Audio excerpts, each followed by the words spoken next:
so I've started it enough to start filling it. See how a little bit of the cardboard is loose, doesn't matter, the poo will push it back in there.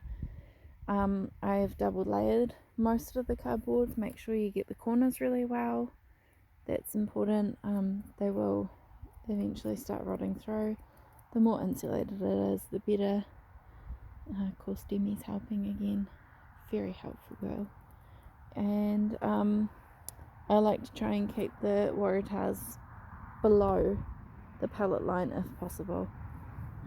Here I didn't manage to, win some lose some, but if you've got a horse that does dumb things, then definitely consider that. I could get one of those big mallet hammers out and give that a good thrashing and push it back down. So this is what I normally do to start it off with. I only do a little bit and I build to it as I go, because you don't actually need all of the tools available when you first start. You can just start with a little bit and just continue building. So what I'll do with the next one is it'll probably come this direction, so that it can start getting a little bit smaller. I was going to go for 6 pallets, but I think it's probably going to be 7 or 8 with the angle that I've gone with. Just build as you go. You'll see what you're doing when you get started, and you'll do some a bit ugly and you'll get better and better. I mean, who cares? It's a poo pile. Who cares?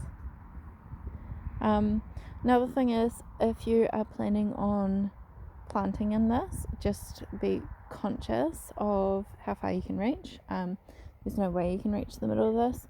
If you've got a decent pallet, you can climb the sides of it to get into the middle, but that's also why we tie it quite tightly and we use the Waratahs so that we can climb into it if needed, because you will find that this grows an amazing amount of food.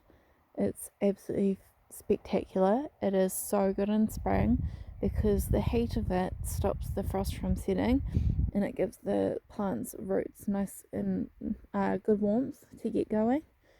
If you have seed trays, you can start the seed trays on them. I'd put them in the middle if you've got carriers horses.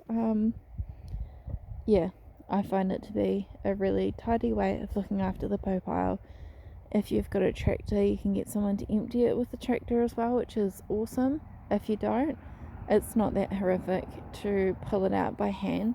You just really do want one of these, because you'll find anything else locks it in. I'll go and show you some of the things that you can put in it as well.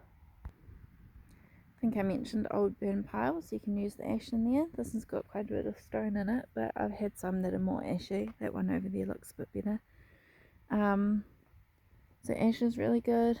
Pieces of wood are really good, but these pieces here that we've got are too big. They take a long time to rot down.